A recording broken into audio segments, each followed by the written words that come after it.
दोस्तों नमस्कार, मैं हरीश भारद्वाज और आप देख रहे हैं HB रिएक्शन चैनल। तो सर्वप्रथम मैं भगवान बद्री केदार से प्रार्थना करता हूं कि आप लोग जहां भी रहें स्वस्थ मस्त और तंदुरुस्त रहें और साथ ही साथ अपने कामों में व्यस्त रहें।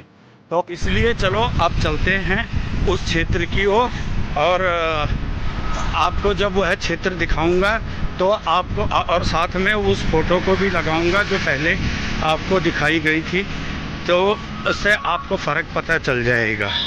यह एक अच्छा प्रयास है कि लोगों के द्वारा गंदगी को समाप्त करने के लिए इस प्रकार के कार्य किए जा रहे हैं, जिससे कि लोग वहाँ पर गंदगी ना फैलाएं और उस गंदगी को कम करने की आड़ में जो मंदिर या अन्य धर्मों के जो स्थान बन रहे हैं वह एक पूजनीय स्थल बन रहे हैं, तो वह एक अच्छा प्रयास है। लेकिन उसकी आड़ में जो एरिया अतिक्रमण हो रहा है वह गलत है। उसके लिए सरकार को भी और स्थानीय जनता को भी एक प्रयास करना चाहिए मिलकर कि भाई इस प्रकार के अतिक्रमण को रोका जाए। ये देखो दोस्तों, ये सेक्टर 74 के सुपरटेक के पास जो गांव है उसके एंट्री गेट के पास ये देखो क्या हालत है कूड़े की, और ये गांव वालों के द्वारा ही लाके और यह कूड़ा डाला गया है। और नोएडा प्राधिकरण जो है अपने को स्वच्छ नोएडा और सुरक्षित नोएडा के नाम पे और इस साल का इनाम जीतने के लिए अपने गतिविधियां बढ़ा रहा है, किंतु नोएडा प्राधिकरण को यह क्षेत्र नहीं दिखाई देता और न ही इस प्रकार के इस गंदगी को रोकने के लिए उनको इस क्षेत्र में कोई प्रयास करते देखा गया है। ये देखो यहीं पे ही गंदगी के पास ही ये खाने पीने के सामान की ट्रॉली अनऑथराइज रेडियाँ लगी है।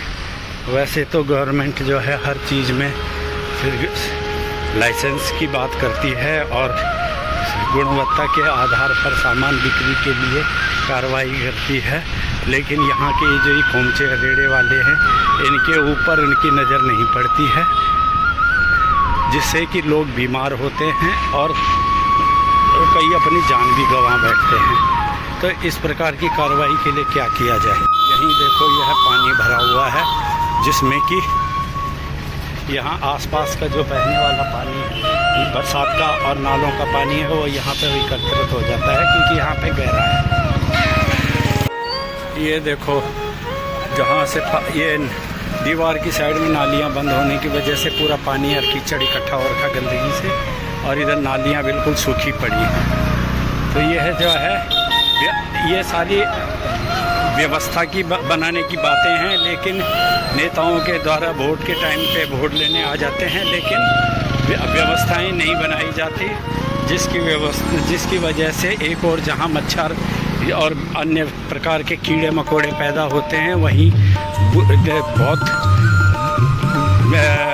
मौसम से आधारित बीमारियां भी पनपती हैं और जिनके कारण लोगों को जो है हॉस्पिटलों के चक्कर काटने पड़ते हैं और कईयों को तो अपनी जान से भी हाथ धोना पड़ता है।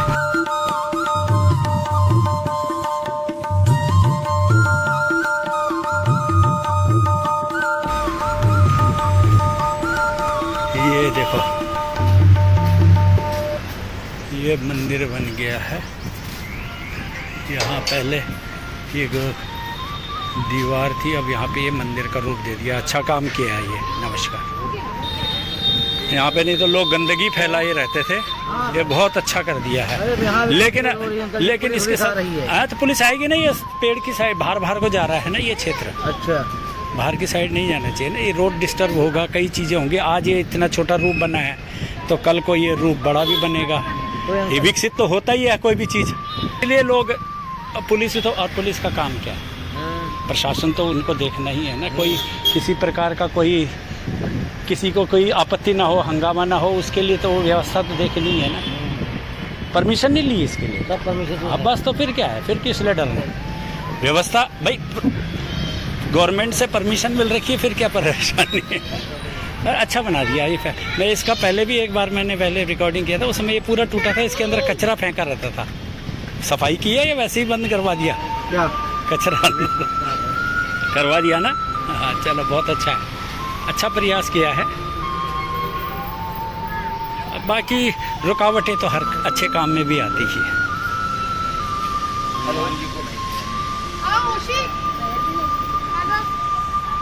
ये है जी, शनि धाम भी बन गया है और शिव मंदिर भी बन गया है, और ये वो पेड़ है। तो ये देखो, ये सामने सोसाइटी का गेट है, उसी के सामने ही ये मंदिर विकसित किया गया है। एक और धार्मिक कामों के लिए अच्छा है, और वो भी सावन के महीने में। तो दूसरी ओर इसमें ये देखने की बात है कि किसी प्रकार से रोड का अतिक्रमण न हो, और आने जाने वालों को या अन्य किसी समुदाय को इससे कोई परेशानी न हो। ये मंदिर का क्षेत्र आपको दिख रहा होगा, ये पूरा वृक्ष है। ये वृक्ष जो है काफ़ी पुराना है, जिस हिसाब से इसका घेरा है, इससे ये लगता है कि तकरीबन 50-60 साल पुराना वृक्ष होगा। और तब से लेके यह है अभी तक गंदगी की मार झेल रहा था, लेकिन इस सावन के महीने में स्थानीय नागरिकों के द्वारा और इनका कहना है कि प्रशासन से परमिशन ली है, तो अगर परमिशन मिली गई है तो उसके सहयोग से भी ये जो मंदिर विकसित हुआ है, ये बहुत अच्छा कार्य है। तो चलो, इसी के साथ मैं आपको यह भी समझाना चाहता हूँ कि अगर ऐसे ही हर जगह पीपल के पेड़ों के आड़ में या किसी अन्य बरगद के पेड़ या किसी कारणों से कोई भी मंदिर, मस्जिद, गुरुद्वारे इत्यादि ऐसी चीज़ें के बना के अतिक्रमण किया जाए क्षेत्र का, तो वह भी गलत है। इस चीज़ को रोकने की बात है, क्योंकि इससे एक और जहाँ कुछ लोगों की सकारात्मक भावनाएं जुड़ी होती है, तो कईयों की नकारात्मक भावनाएं भी जुड़ी होती हैं, और उसकी वजह से प्रशासन को और व्यवस्थापकों को के सामने कई समस्याएं उत्पन्न होती हैं। तो उन समस्याओं से बचाव के लिए इन चीज़ों के ऊपर सामरिक नियंत्रण करने की आवश्यकता है। ये इस प्रकार के जो कूड़ेदान हैं, ये जगह जगह लगाए गए हैं, लेकिन उन कूड़ेदानों की स्थिति अगर मैं दिखाऊंगा तो आप बोलोगे कि ये इसमें कूड़ा कहाँ डालें और डिब्बे हैं कहाँ। ये तो अभी ये इनसाइड में है, एक गवर्नमेंट एजेंसी के इसलिए ये इस प्रकार से स्वच्छ और सुंदर लग रही है, लेकिन जो सार्वजनिक स्थलों पे लगे हुए हैं उनकी स्थिति बहुत ही दयनीय है। सार्वजनिक स्थल पे देखो, ये एक नीले रंग का डिब्बा है, लेकिन हरे रंग का डिब्बे की स्थिति आपको उसके टूटने के टुकड़े के हिसाब से ही पता लग रहा होगा। और यह स्थिति नोएडा में कई जगह पर है, और कई जगह तो केवल यह खांचा स्टैंड है जो यही है, बाकी डिब्बे पूरी तरह से गायब हैं और कूड़ा उनके आसपास पड़ा हुआ है। देखो जी, सोसाइटियों के बाहर दीवारों के साथ ही एक ऐसे प्लास्टिक कचरा इत्यादि फेंका गया है, और यह इस स्थिति में जो ये सफाई है, इसको देख के यदि जो इंस्पेक्शन टीम अगर हमारे को नंबर 1 में, नोएडा को नंबर 1 में चयनित करेगी, तो इसका मतलब वो जो इंस्पेक्शन टीम है वो भी आँख की अंधी है, और नाम उनका नैनसुख है वाले फार्मूले पे बात करेगी। क्योंकि ये है जो गंदगी है, जब तक इस प्रकार की गंदगी बिल्कुल साफ़ नहीं होगी और क्षेत्र को में जल निकासी और जो सफाई के लिए जितने भी पॉइंट होते, बिंदु होते हैं, उन बिंदुओं के आधार को में यह नोएडा खरा नहीं उतरेगा, तब तक स्वच्छ नोएडा, सुंदर नोएडा की कल्पना करना ही व्यर्थ है। और इसको लेके हम केवल एक कल्पना से ही एक अपने मन को तसल्ली दे सकते हैं, अन्यथा यह काम संभव नहीं है। इसलिए नोएडा प्रशासन को चाहिए कि हर सोसाइटी के क्षेत्र को पॉइंट आउट करके और उनको बताए कि भाई आप अपने क्षेत्र के सराउंडिंग एरिया को और जो कचरा जो आपके जो घरों से या सोसाइटी से जो कचरा निकलता है उसके निष्पादन की व्यवस्था खुद कीजिए, तभी जाकर यह कार्य संभव हो पाएगा। और साथ ही साथ नोएडा प्राधिकरण जो है वह अपने सार्वजनिक क्षेत्रों को भी कि सफाई और सुंदर बनाने के अभियान में कार्य करेगा, तो ही यह कार्य सफल हो पाएगा। नोएडा में हर क्षेत्र तो विकसित हो रहा है और धीरे धीरे हरियाली भी बढ़ रही है, लेकिन सफाई के मामले में नोएडा अभी भी बिल्कुल फिसड्डी है और सफाई के लिए लोगों को जागरूक करने की आवश्यकता है। साथ ही साथ जो लोग अपने घरों में जो कर्मचारी उन्होंने लगाए हुए हैं जो कि साफ़ सफाई इत्यादि का काम करते हैं और उनके हाथ में कूड़ा दे देते हैं और वे कहीं भी कूड़े को फेंक देते हैं, उनके ऊपर भी नियंत्रण करने की आवश्यकता है। और जिस सोसाइटी के आसपास के क्षेत्र में इस प्रकार का कूड़ा मिलेगा उस सोसाइटी को दंडात्मक करने की भी आवश्यकता है, तभी जाके नोएडा जो है किसी मायने में थोड़ा स्वच्छ हो पाएगा।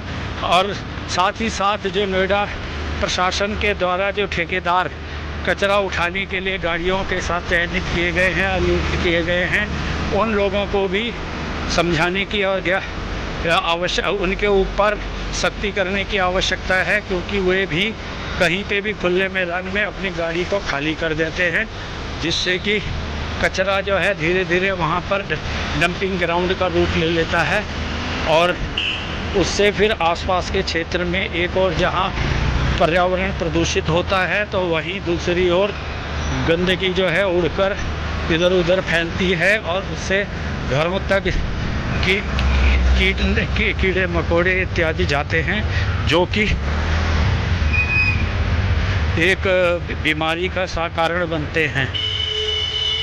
तो इन चीज़ों के ऊपर रोक लगाने की आवश्यकता है, नहीं तो यह सारी मेहनत व्यर्थ है और उसके लिए नोएडा प्राधिकरण जो है उसको सख्त होने की आवश्यकता है।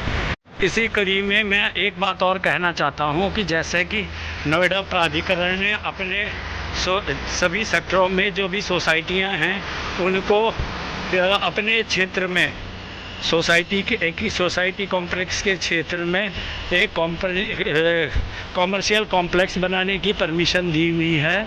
तो उस कॉम्प्लेक्स को बनाने के साथ साथ उनकी जिम्मेवारी ही निर्धारित करने की आवश्यकता है कि वह अपने क्षेत्र में जो भी गंदगी फैल रही है या जो लोग ख़रीदार आते हैं और वे गंदगी फैलाते हैं, तो जिस दुकान से वह सामान खरीदते हैं उस दुकानदार की जिम्मेवारी बनती है कि उस गंदगी को निष्पादित करने के लिए अपना आप कार्रवाई करें, जिससे कि एक और जहां प्राधिकरण के ऊपर इस प्रकार का बोझा कम होगा, वहीं दूसरी ओर जो सोसाइटी है वह भी सुंदर और सुरक्षित रहेगी और पर्यावरण से प्रदूषण मुक्त रहेगी। और साथ ही साथ अगर वह इस प्रकार के कार्रवाई को रोकने में असफल होते हैं तो उनका लाइसेंस कैंसिल करने की आवश्यकता है और साथ ही साथ उनके ऊपर दंडात्मक दंड लगाने की आवश्यकता है। सोरखा गांव है और इसके बगल में ही ये सामने जो फ्लैट बन रहे हैं यह 117 सेक्टर के फ्लैट बन रहे हैं। और इसी के आगे मैं आपको दिखाता हूँ कि गांव के लोग जो हैं कूड़ा किस प्रकार से फेंकते हैं। और इस हालत में नोएडा अथॉरिटी जो है नोएडा को स्वच्छ नोएडा का सर्टिफिकेट दिलाना, नंबर 1 नोएडा बनाने के ख्वाब देख रही है। क्या यह ख्वाब पूरा हो पाएगा नोएडा अथॉरिटी का इस हालत में? यह सोचने के और चिंता का विषय है।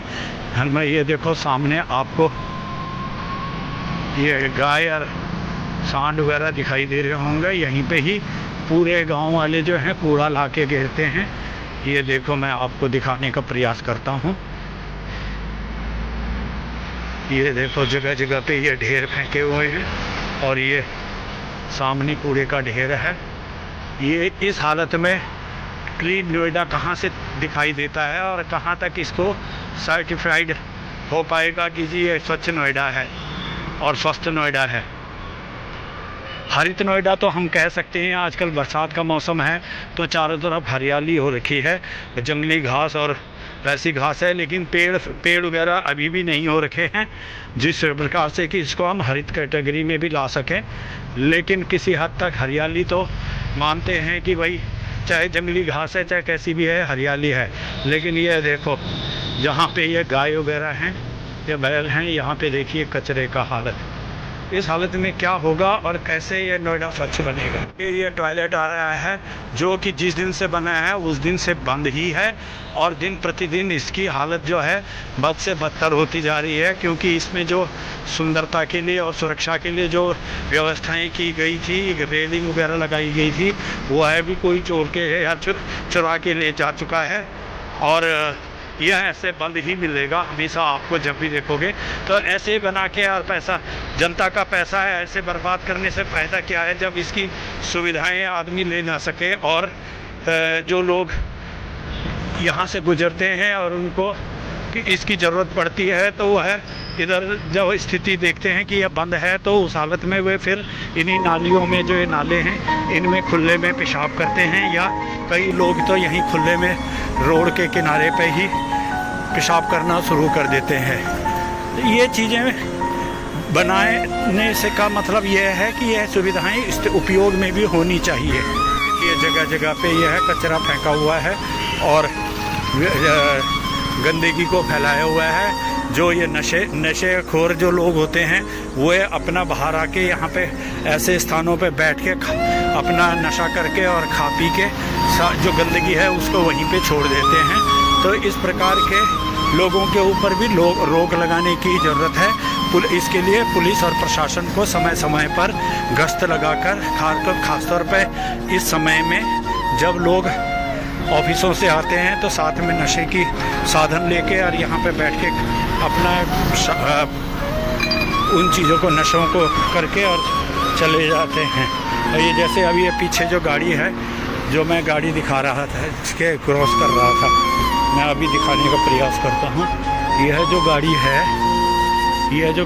इसने भी ये गाड़ी में नशा करके और साथ में अपना जो भी बोतल वगैरह है वो वहीं फेंक दी है रोड पर। ये देखो नाले की हालत देखो, नाले पूरे बंद हो रखे हैं, और अगर बारिश होती है तो उस स्थिति में बोतल जो ये जितने भी कचरा है यह पानी को रोक देता है, और वही पानी यहाँ से ऊपर ओवरफ्लो होके फिर अंदर सड़क पर और अंदर सोसाइटी के अंदर जाता है, और सोसाइटी की जो सेफ्टी वाल है उसको भी डैमेज करता है।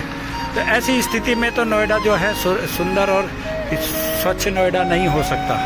यदि नोएडा को स्वच्छ नोएडा बनाना है और सुंदर नोएडा बनाना है तो इसके लिए एक बार नोएडा प्रशासन को उज्जैन और इंदौर का दौरा करने की आवश्यकता है, जहाँ की जो व्यवस्थाएं हैं उनके ऊपर ध्यान देने की और उनको अमल में लाने की आवश्यकता है। क्योंकि मैं जब इंदौर गया था तो मैंने देखा था वहाँ जो सफाई के जो कर्मचारी हैं वो 3 शिफ्टों में काम करते हैं, और साथ ही साथ वे लोग जो हैं अपने जो भी ड्यूटी जब समाप्त होती है तो जो काम रह जाता है उसको अपने नेक्स्ट शिफ्ट वाले को लिखित में देते हैं, और साथ में जब मॉर्निंग में आते हैं तो उससे फिर उसी के बारे में आउटपुट लेते हैं कि क्या वह काम पूरा हो गया या आज कितना रह गया है। तो उसके आधार पे वहाँ पे गंदगी कभी दिखाई नहीं देती, और जो गंदगी होती है उसको भी साथ के साथ साफ करने का कार्य किया जाता है। इस कार्य के लिए वहाँ की जनता और वहाँ के जो वाहन चालक इत्यादि हैं वे भी सहयोग करते हैं। उसके लिए मैं उदाहरण के लिए एक किस्सा ऐड करना चाहूँगा, जिसमें कि जब मैं इंदौर गया था तो मैं तो गया था वहाँ ओंकारेश्वर और उज्जैन के माता उज्जैन में दर्शनों के लिए। लेकिन जिस गाड़ी से गया था तो उस गाड़ी का जो ड्राइवर था उसने हमने व्रत रखा था तो केले खा रहे थे, तो केले के छिलके जो हैं उनको हम जैसे हमारी आदत है यहाँ नॉर्थ इंडिया के हिसाब से हम बाहर फेंकने के लिए जैसे ही हमने खिड़की खोली तो वो खिड़की जो है उसने इमीडिएटली बंद करवा रुकवा के और हमारे को रुकवा दिया कि सर आप ये केले के छिलके यहाँ मत फेंकिए, इसको जो ये वाटर बोतल की जो पॉकेट है इसमें डाल दीजिए, मैं इसको बाद में उठा के कूड़े में डाल दूंगा। यहाँ कूड़ा बाहर फेंकना ठीक नहीं है, क्योंकि इससे फिर हमारा इंदौर जो है वो गंदा और प्रदूषित होता है। तो यह भावना जब तक हम लोगों में नहीं आएगी तब तक हम अपने क्षेत्र को प्रथम श्रेणी तक में बनाने लायक नहीं बना सकते। और इंदौर तो एक नगर है, जबकि दिल्ली और दिल्ली के आसपास का क्षेत्र जो है वह महानगर और एनसीआर की श्रेणी में आता है। तो यहाँ की व्यवस्था तो बहुत और भी टाइट होनी चाहिए। इस प्रकार की भावना इंदौर के उस ड्राइवर ने हमको दिखाई। इस प्रकार की भावना अगर हम लोग यहाँ रखेंगे तो अपने क्षेत्र में भी रखेंगे तो हमारे को नंबर 1 रखेंगे और स्वस्थ क्षेत्र बनाने से कोई नहीं रोक सकता। लेकिन सबसे पहले यह है कि यह काम हमें स्वयं से शुरू करना चाहिए कि अब नहीं तो दूसरे के आधार नहीं होता। यदि सरकार जितने भी ये पैकिंग आइटम हैं जो फास्ट फूड के तौर पे या रेडी टू ईट के आइटम हैं, इनके लिए जो प्लास्टिक पैकिंग के ऊपर रोक लगाकर अन्य साधनों के उपयोग करवाएं, जैसे कि ये नमकीन, बिस्किट, तो ये भुजिया वगैरह और जो वैसे ये जो तंबाकू नशे के पदार्थ हैं इनके ऊपर रोक लगाएं, तो इससे एक और जहां जो ये प्लास्टिक का जो कचरा है ये कम होगा। वहीं दूसरी ओर ये देखो किसी ने ये कूड़े का ढेर, भैया यहाँ पे क्यों दुकान लगा रखी है, थोड़ा आगे पीछे लगा ले, कूड़े के ढेर की बदबू ना आ रही, बीमार हो जाओगे। दूसरे को बेचने के चक्कर में खुद पता नहीं कितना खर्च कर बैठोगे। इधर उधर नहीं लगने दे रहे। अरे तो इधर को 10 कदम लगा लेना। नहीं लगने दे रहे हैं सर, यही तो दिक्कत है। क्यों? सब एक साइड में लगाओ। अरे साइड की बात कर रहे हैं। ये देखो ये कचरा पता नहीं कौन सी सोसाइटी या कौन से हॉस्पिटल या किसका है ये पता नहीं। इस प्रकार की गंदगी अगर रोड पे रहेगी तो आदमी स्वास्थ्य लाभ क्या, इससे बीमारी का लाभ और लेगा, इससे बीमारी का शरीर का नुकसान और होगा। और इससे नोएडा प्राधिकरण तो कभी भी क्लीन नोएडा का खिताब नहीं जीत सकता। और ये जो हुआ है इसके देखो बगल में ही ये दुकान लगाई हुई है, और इससे जो खरीदेगा उसको यहाँ से जो बदबू आ रही है या इससे जो जम्स आएंगे उसके बाद खाने पीने की चीज़ों पे, खुले आइटम पे, तो वो क्या हालत होगी। ये सोचने की बात है। ये सेक्टर 117 के बाहर है, उत्तरी छोर की तरफ को। इसके सामने ये दुकानें लगी हुई हैं और क्लब है यहाँ पर, और इसी के सामने ये ढेर पड़ा हुआ है। तो इसको समझा, इनको उठाने की और लोगों को दंड देने की आवश्यकता है।